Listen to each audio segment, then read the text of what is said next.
मी परभणीची आहे. प्रॉपर परभणी, राहते साताऱ्याला. अच्छा, तुला कसं तुझं ऑडिशन झालं, तुला ह्या सिरियलमध्ये काम कसं मिळालं त्याविषयी थोडंसं सांगते. कसं मिळालं काम? मला केदार सरांनी सांगितलं, विनोद सरांना, की तू एकदा ही मुलगी बघ.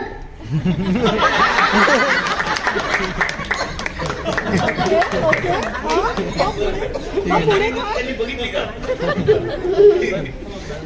मग पुढे काय झालं? ज्योती पुढे त्यांनी मला सिलेक्ट केलं. अच्छा इंदू, ह्या सगळ्या मज्जा करते, धम्मल करते तू सेटवरती. अभ्यास कसा चालतो तुझा? शाळेचा अभ्यास कसं करतेस तू? मला वेळच भेटत नाही अभ्यास करायला. अरे, म्हणजे फुल टाइम अभिनेत्री होणार आहेस तू, अभ्यास नाही करणार आहे? नाही, मी करते पण वेळच नाही भेटत. ओके. सेटवरती सगळ्यात जास्त तुला सांभाळून घेणारं कोण आहे, असं मोठ्यांपैकी कोण आहे? विनोद सर. हो, काय काय सांगतात ते? काय काय सांगतात ते? काय सांगत नाही पण खूप खूप छान घेतात मला. ओके. ह्या सगळ्यांकडनं तू शिकतेय अभिनय, आणि तुझे आम्ही टीजरही बघितले मालिकेचे, खूप चांगलं काम केलंयस तू. तुला स्वतःला स्क्रीनवरती बघताना कसं वाटलं? खूप छान वाटलं. अच्छा, अभिनेत्रीच व्हायचं असं ठरवलंय तू आता? हो. अच्छा, टीव्ही साठी काम करायचं की चित्रपटासाठी? टीव्ही साठी. ओके ओके, ठीक आहे. आता ती सांगेल आपल्याला आपण काय काय करतो. हा, सकाळी शूटिंगच्या आधी काय काय करतो, काय काय उच्चार करतो, काय करतो? शूटिंगच्या अगोदर मी टट, अजून सा लावते, ओम, हे करते मी. इंद्रायणी, तुझा एखादा छानसा तुझ्या आवडीचा एखादा डायलॉग. नमस्कार, राम राम, जय हरी.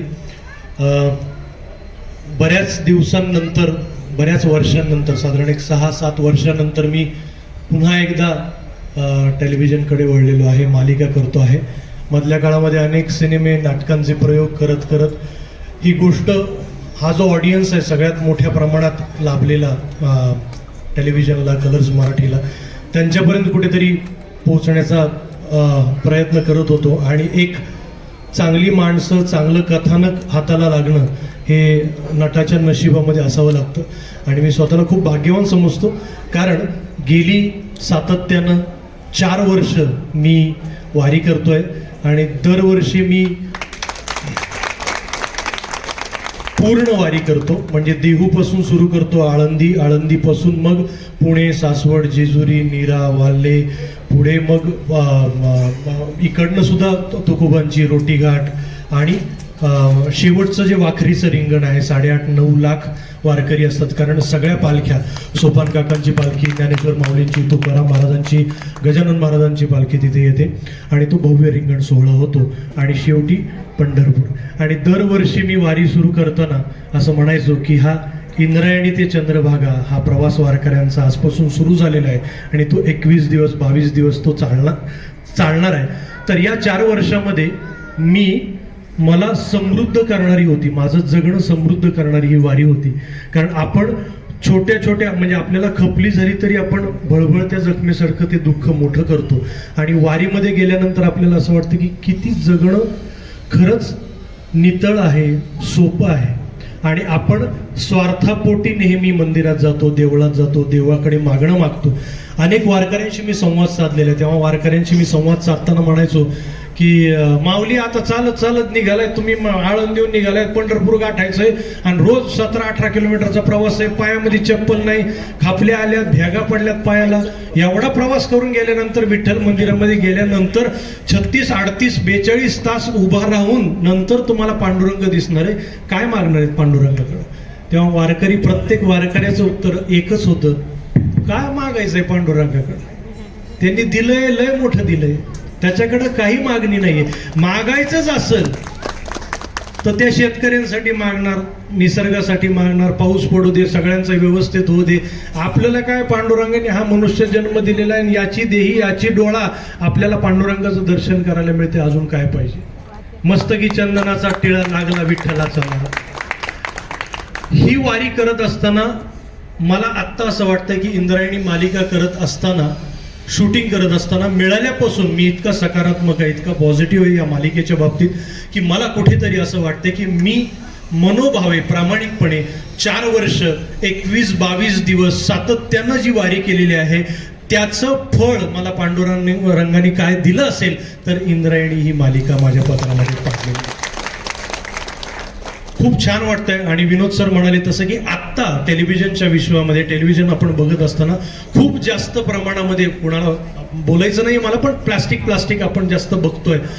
पण इथे खरी गोष्ट, मातीतली गोष्ट, आपल्या टेक्स्चरची गोष्ट, महाराष्ट्रातली गोष्ट या मालिकेतून सांगण्याचा आम्ही सगळेजण प्रयत्न करत आहोत. आणि मला तुमच्या दोघांचे मनापासून आभार मानायचे आहेत केदार सर की या गोष्टीला तुम्ही परवानगी दिलीत. आणि मला असं वाटतं की मालिका लोक बघतात, विसरून जातात. मला असं वाटतं की तुम्ही मालिका करत नाही आहात, आपण सगळे मिळून एक वेगळं डॉक्युमेंटेशन करतोय असं मला वाटतंय. काही वर्षानंतर नवीन पिढीला वारी काय म्हणजे काय, वारकरी संप्रदाय म्हणजे काय, कीर्तन परंपरा म्हणजे काय, त्यातले हे वेदावे, राजकारण, रुसवे, फुगवे, आनंद, हे सगळं जर काही बघायचं असेल तर लोक परत कलर्स मराठीवर जातील, जिओवर जातील आणि परत एकदा इंद्रायणी मालिका बघतील. धन्यवाद. इंद्रायणी या मालिकेमध्ये आनंदीबाईची भूमिका करते. आता संदीपनी सांगितलं, विनोद सरांनी सांगितलं, आमची इंद्रायणी ही तिच्या जगण्यातनं उत्तरं शोधणारी आहे. आणि आपण सगळेजण गाईड आणि 21 अपेक्षितच्या काळात जन्माला आलेलो आहोत बहुतेक तरी. आणि आपल्याला पटकन उत्तर मिळण्याची आणि पटकन उत्तर शोधण्याची सवय झालेली आहे. आणि या सगळ्यात कदाचित आपण जगणं आपलं विसरून गेलो की काय, राहून गेलं की काय, उत्तर शोधायचं राहून गेलं की काय, कुतूहल संपत गेली की काय, असं काहीसं झालं. आणि आपल्याला पटापटा उत्तरं मिळत गेली. इंटरनेट आलं, गुगल आलं, सगळीकडे आपण उत्तरं शोधली. पण खरं तर माणसाचा प्रवास याकरता आहे की आपण आपलं उत्तर शोधायचंय. आणि ही प्रक्रिया आमची इंद्रायणी पूर्ण करणार आहे. म्हणून इंद्रायणी ही मालिका अत्यंत महत्वाची आहे. ती मातीतली आहे आपण जे म्हणतोय, तर इंद्रायणीचं जगणं हे खरं जगणं असणार आहे. आणि आजच्या मुलांनी, या मोबाईलच्या जमान्यात वावरणाऱ्या सगळ्या मुलांनी आमच्या मुलांना बघावं असं मला मनापासून वाटतं. फक्त मुलांनीच नाही तर त्यांच्या पालकांनीही बघावं. आणि जे आपण काहीतरी मिस केलेलं आहे ते आपल्याला पुन्हा काहीतरी अनुभवायला मिळणार आहे, हे मात्र नक्की आहे. गेल्या अनेक वर्षांपासून मी संदीपचा वारीचा प्रवासही पाहतेय. आणि विठ्ठल हा एकमेव देव मला असा वाटतो की जो माणसांना खऱ्या अर्थानं एकत्र आणतो. त्याच्या हातात शस्त्र नाही कोणतं, तो शस्त्राविना माणसांना एकत्र आणतो. एवढी माणसं, एवढी पावलं चालत भक्तिभावानं कुठेतरी जाऊन पोचतात आणि नमस्कार करून परत येतात. आणि त्यांच्या मनामध्ये दुसऱ्या कुठल्याही गोष्टीची अपेक्षा नसते. अत्यंत निरंजन मनानं माणूस तिथे जातो आणि परत येतो. आणि माणसं एक असतात. जेव्हा रिंगण पाहतो आपण, बऱ्याच अनेक माणसं टीव्हीवरनं पाहतात, त्यापैकी मी एक आहे. तर ते जेव्हा रिंगण पाहतो तेव्हा डोळ्यामध्ये पाणी येतं की ही पावलं एकत्र कशी पडतायत, हा रंग एकच कसा दिसतोय. तर असा हा आपला विठ्ठल. आणि त्या विठ्ठलाची ही मालिका आहे. त्या अर्थानं विठ्ठल हा इंदूचा पाठीराखा आहे, तो तिचा मायबाप आहे, तो तिला दिशा दाखवणारा आहे. आणि विठ्ठल तिला सगळ्या जीवनाचं सार शिकवणारा आहे आणि तिच्या बरोबर आपल्या सगळ्यांना शिकवणार आहे. म्हणून इंद्रायणी ही मालिका आपल्या सगळ्यांसाठी महत्वाची आहे. म्हणून ती अवश्य बघा. आणि आम्ही सगळेजण खूप चांगल्या प्रोसेसमधनं जातोय. कलर्स मराठीचे मनापासून आभार की इतकी चांगली भूमिका दिली आणि इतकी चांगली टीम दिली. ही छोटी छोटी मुलं आम्हाला खूप काही शिकवतात. ती त्यांचा प्रॉब्लेम काय, ते खूपच दुष्ट रोलही चांगला करतात. त्याच्यामुळे प्लीज वारीत हा 4 वर्ष जातो हे लक्षात ठेवा. हा एक अंताजीची दुष्ट रोल करतोय, त्यामुळे त्याला प्लीज वारीत येऊ द्या आणि त्याला तेवढंच प्रेम द्या. माझा प्रवास आता खरं तर अक्कलकोटहून पंढरपूरकडे निघालेला आहे. सुखा लागी जरी करीसी तळमळ, तरी तू पंढरीसी जाय एक वेळ. मग तू अवघाची सुखरूप होसी, जन्मोजन्मीचे दुःख विसरसी, असं तुकोबांचा अभंग आहे. असं म्हटलंय, सुखी म्हटलेलं नाही, कारण सुख आलं की दुःख आलं, सुखरूपच होऊन जाल. तर खरं तर मला असं वाटतं की अगदी प्रामाणिकपणे सांगू का की मला जेव्हा फोन आला की हे, तर मला असं वाटलं की अरे बापरे, आता परत फेटा बांधायचा. पण विनोद दादांनी इतका सुंदर हा रोल समजावून सांगितला आणि खरंच ही वारी आहे असं मला वाटतं. आणि कलर्स मराठीवरच मी आधीची मालिका जय जय स्वामी समर्थ केली होती आणि त्याच्यामध्ये चोळप्पांचं काम मी केलं होतं आणि तो अनुभव एक फार वेगळा भारून टाकणारा अनुभव होता. खरं सांगायचं तर मी अजूनही त्यातनं फारसं बाहेर आलेलो नाही, इतका तो जिवंत आणि रसरशीत अनुभव आहे. आणि तिथून आता माझा प्रवास पंढरपूरच्या दिशेने सुरू झालेला आहे. आणि जन्मोजन्मी तुझा दास, तुका म्हणे हेची आस. संदीप म्हणाला तसं खरंच वारीचे काही क्षण मी सुद्धा अनुभवलेले आहेत आणि इतकं सुंदर आणि भारलेलं वातावरण. आमच्या सेटवर आम्ही अनेक पखवाज वाजवणारे येतात, उत्तम टाळकरी येतात, उत्तम गाणारे येतात आणि संध्याकाळी जी एक भजनाची मैफिल उडते की असं वाटतं की आपण खरंच शूटिंग करतोय का खरंच आत्ता जसं या मंदिरात बसून भजनं म्हणतो आहोत आणि आपण तल्लीन होऊन जातो आहोत आणि मग त्याच्यात कसा वेळ जातो हे कळत नाही. इतकं सुंदर आणि मॅग्नेटिक वातावरण तिथे तयार होतं. पहिल्यांदा हे मुलांना प्रश्न विचारायच्या आधी काही मूलभूत मुख्य गोष्टी सांगायला लागतील जे आमचे दैवत आहेत. म्हणजे उदाहरणार्थ इंद्रायणीचं टायटल सॉन्ग हे दासू वैद्य यांनी लिहिलेलं आहे आणि दासू वैद्यांचा विठ्ठलाबद्दल भक्तिप्रेम तर आहेच, पण मुळात अशा पद्धतीची म्हणजे एक निरागस मुलीची गोष्ट, पण याच्यातले शब्द याच्यातला अर्थ लक्षात आल्यानंतर एक फिलॉसॉफी मांडली आहे. पण ते एका लहान मुलीच्या अनुभवाबद्दलची असलेली फिलॉसॉफी आहे.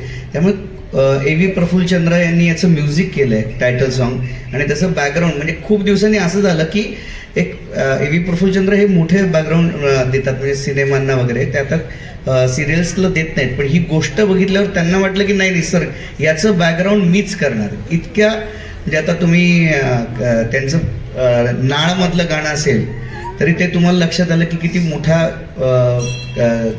संगीतकार आहे. आणि सगळ्यात महत्त्वाचं म्हणजे चिन्मय मांडलेकर हे याची गोष्ट आणि याचा स्क्रीन प्ले सगळं चिन्मय मांडलेकर लिहित आहेत. त्याच्यामुळे चिन्मयला खूप दिवसांनी मी असा आनंद आलेला बघितलं की अरे ही गोष्ट मजा आहे, ही करूया आपण. चिन्मय मांडलेकरांचं एक वैशिष्ट्य आहे की त्या आपल्याला दिसतं की इतक्या ड्रामॅटिक सिरियल्स करतायत पण त्यांच्यातला इनोसन्स त्यांनी हरवला नाही. तर हा इनोसन्स चिन्मयचा पण आहे की तो तुम्हाला या सगळ्या मुलांमधून दिसणार आहे. तेच म्हटलं नाही, ही मोठ्यांची पण गोष्ट आहे. तर आता आपण इंद्रायणीला प्रश्न विचारू. इंद्रायणी, मला सांग, तू जेव्हा तुला ऑडिशनला बोलवलं तेव्हा तुला काय वाटलं होतं ग? तेव्हा मला काय वाटणार, तेव्हा मला आनंद झाला. आनंद काय झाला? तुला घेतलं नव्हतं ना? पण घेतलेलं कशावरून? माझ्या डायलॉग वरून. कशावरून? तू काय केलं होतंस तेव्हा? मी डायलॉग म्हणजे क्रिकेटचं काहीतरी सीन केलं होतं. काय केलं होतं? मी भांडणं करते. भांडणं करते म्हणून निवडलं तुला? हो तर तू चांगली भांडणं करतेस का? हो. बर, मला सांग, सगळ्यात आवडता सेटवरचं तुझं मित्र कोण आहेत? या इंद्रायणीचे 2 दोस्त कोण आहेत? गोष्टीतले दोस्त? आदू आणि गोपाळ.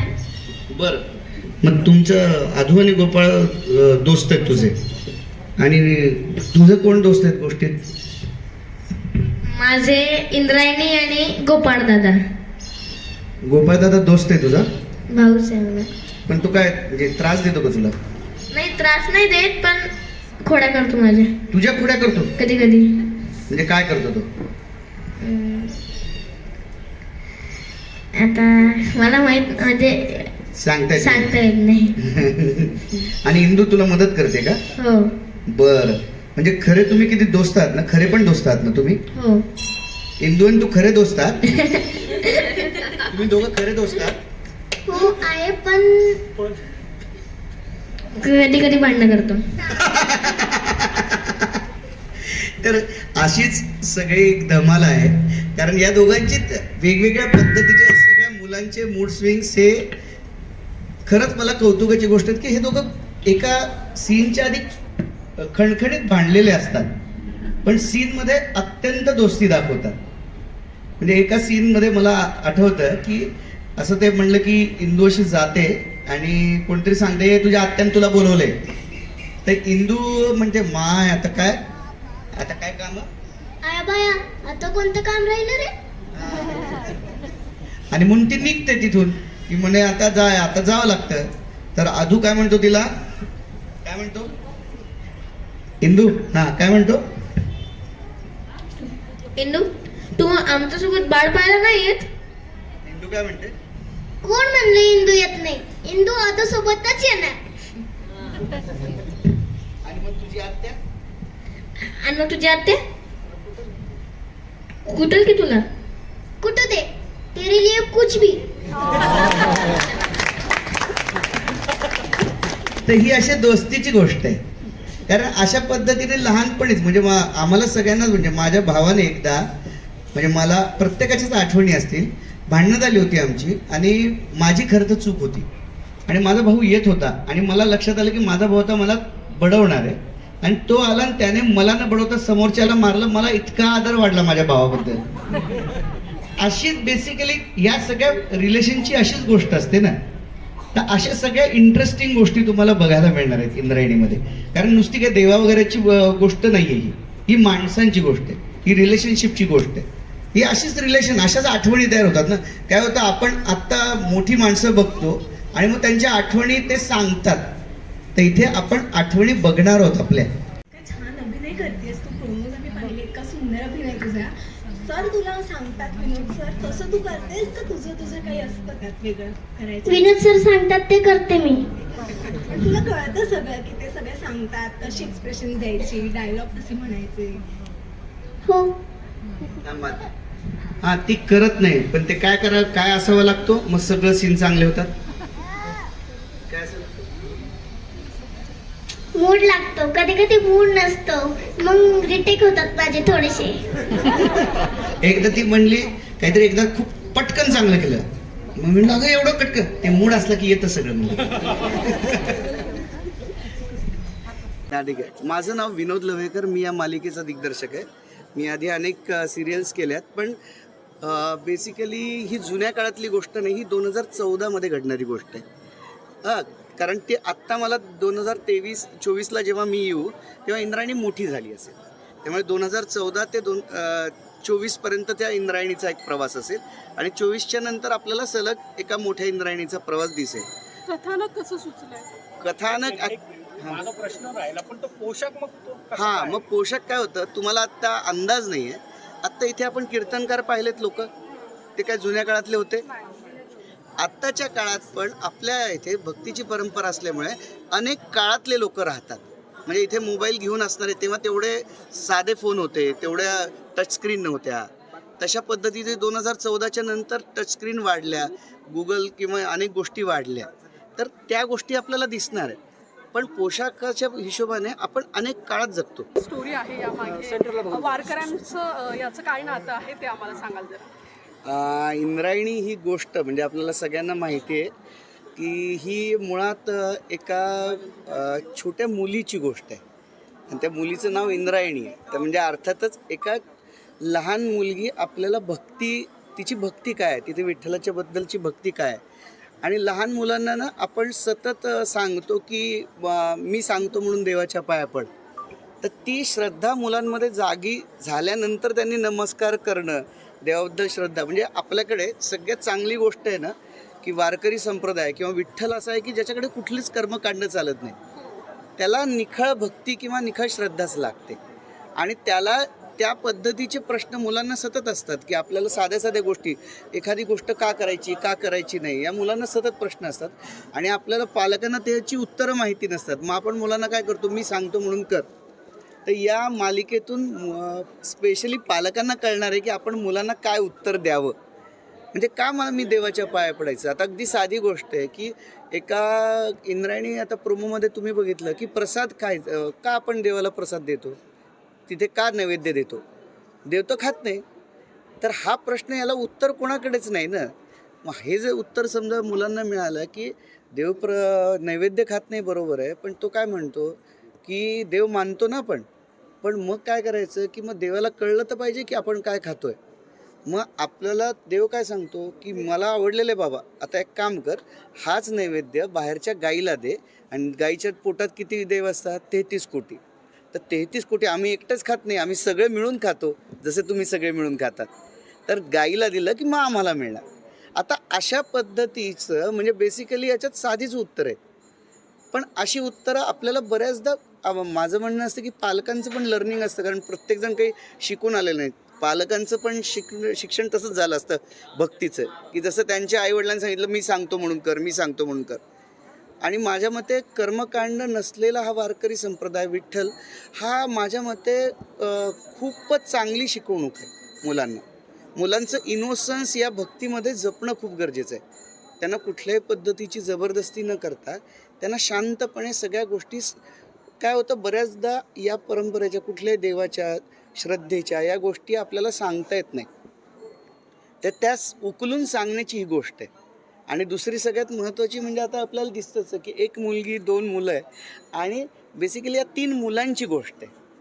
या 3 मुलांच्या भक्तीची गोष्ट आहे. त्यांची देवावर कशी श्रद्धा असणार आहे, त्यांची एकमेकांवर मैत्री कशी टिकणार आहे, त्यांच्या मैत्रीमध्ये काय काय स्थित्यंतर येणार आहेत. आणि या गोष्टीमध्ये आपल्याला दिसतं की आता आनंदीबाई आहेत. आता आपल्याला ते जशा इतर सिरियल्समधल्या गोष्टींमध्ये वेगवेगळ्या पद्धतीचे भक्ती परंपरेत काही काही लोक जे त्रास देतात, संतांनाही ज्या लोकांनी त्रास दिलेत असे लोक आहेत, तर तशी लोक इकडे आहेत की त्यांना इंद्रायणी कशी फेस करणार आहे. तर बेसिकली इंद्रायणी ही एक अत्यंत निरागस भक्तीची गोष्ट आहे. इंद्रायणीचं जे कॅरेक्टर आहे, जे मेन आहे, हां तिची निवड कशी केली एक्झॅक्ट, काय एकदम क्यूट कॅरेक्टर आहे, कोण आहे ती? ॲक्च्युली इंद्रायणी पात्र आहे ना, तर इमॅजिन असं होतं की एक छोटा झरा आहे. नदी कशी एका छोट्या झऱ्यापासून सुरू होते आणि तिचा नदीचा प्रवास पार समुद्रापर्यंत जातो. इतक्या प्रवासाची ही गोष्ट आहे. आणि सगळ्यात महत्त्वाचं म्हणजे त्या मुलीमधला निरागसता. म्हणजे आता तुम्ही इंद्रायणीचे डोळे जरी बघितलेत आत्ता, तरी ते इतके निरागस डोळे आहेत की फार कमी वेळा आपल्याला अशा इतके निरागस डोळे मिळतात. तेव्हा त्या व्यक्तीने किंवा त्या मुलांनी काही बोलायची गरज नसते. कधी कधी त्यांचे नुसतं डोळे बघून आपल्याला सीन फुलतो, सीन कळतो किंवा काही गोष्ट कळते की समजा तिला रागवलं तर तिचे जे डोळे होणार आहेत तर तेच आपल्याला सगळे निरागसता देतात की बाबा मला नाही कळत आहे तुम्ही काय बोलताय ते. त्यामुळे तिचे प्रश्न पण असणार आहेत, ते निरागस असणार आहेत. एका पॉईंट नंतर ना आपण निर्ढावलेले होतो आणि लहान मुलांचं ते आपणच क्रिएट करतो की त्यांचे निरागसता आपण खेचून घेतो. तर एका निरागस मुलीची गोष्ट होती आणि ही मुलगी साताऱ्याची आहे. तर तिची ऑडिशन झाली आणि केदार सरांनी आम्ही सगळ्यांनी निवडले. बेसिकली इंद्रायणीचं फाइंड हे केदार शिंदे यांचं आहे आणि त्यांनी तिची निवड केली होती. मी पण ऑडिशन घेतली आणि ऑडिशन मिळून आम्ही सगळ्यांनी ठरवलं की ही योग्य आहे.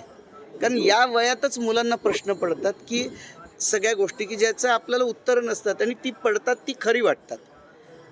तर याचं शूटिंग नाशिकमध्ये होतं आहे आणि त्याच्यासाठी आम्ही एक मंदिराचं सेट बांधलेला आहे आणि तिथे जलालपूरला आम्ही गोदावरी नदी, जरी नाव इंद्रायणी असलं तरी गोदावरीने पण आम्हाला साथ दिले. म्हणजे आत्ता परवाच असा प्रसंग आला की आम्ही इंद्रायणीचं शूटिंग करत होतो आणि गोदावरीत पाणी नव्हतं तेव्हा. आणि आम्ही ज्या दिवशी शूटिंग करत होतो त्या दिवशी पाणी सोडण्यात आलं आणि भरपूर, म्हणजे कोणी सोडलं वगैरे आपण काही केलेलं नाही, पण भरपूर पाणी आणि आम्हाला शूटिंग करता आलं. त्यामुळे गोदावरीने इंद्रायणीला साथ दिली आहे. त्याप्रमाणे प्रेक्षकांनी साथ द्या आम्हाला. किती एपिसोड्स असणार आहेत हे? आणि आत्ता तशा पद्धतीने याचे 2 फ्लो आहेत. एक लहानपणीच्या इंद्रायणीची गोष्ट आहे आणि मोठेपणीच्या इंद्रायणीची गोष्ट आहे. बेसिकली एका छोट्या मुलीच्या कीर्तनकाराचा प्रवास आहे. कारण तिला ज्या आता सिरियल चालू आहे सगळीकडेच, हां ज्यानंतर प्रेक्षकांना कंटाळवाण्या व्हायला लागतं, तर ती मोठी झाल्यानंतर तसं काही होऊ नये त्याचं काही नाही. आता कंटाळवाणे का होतात गोष्टी, बेसिकली याला एक गोष्ट आहे. बऱ्याचदा गोष्टी नसतात तेव्हा त्या कंटाळवाण्या होतात आणि याच्यामध्ये कसं होतं की आपल्याला पण माहिती आहे की भक्तीचे जे प्रश्न आहेत ते अनंत आहेत. आपण किती सीमित करू शकतो. बेसिकली ही काही देवाबद्दलची गोष्ट नाही, ही एका मुलीची गोष्ट आहे. त्या मुलीच्या आयुष्यातल्या स्थित्यंतराची गोष्ट आहे. तर तिचे जे स्थित्यंतर आहेत ते सगळे टप्पे पूर्ण झाल्यावर ही कंप्लीट होणार. पण ती तिच्या भोवतीच सिरियल हो, तिच्या भोवतीच सिरियल आहे. जोरात सांगते. कुठल्याही मालिकेचं शीर्षक गीत हा त्याचा चेहरा असतो असं मला वाटतं आणि त्यामुळे ती एक खूप मोठी जबाबदारी असते अर्थातच संगीतकारावर, गीतकारावर आणि पर्यायाने गायिकेवर जास्ती, कारण त्या सगळ्या भावना एकदम कमी वेळात उतरवायच्या असतात.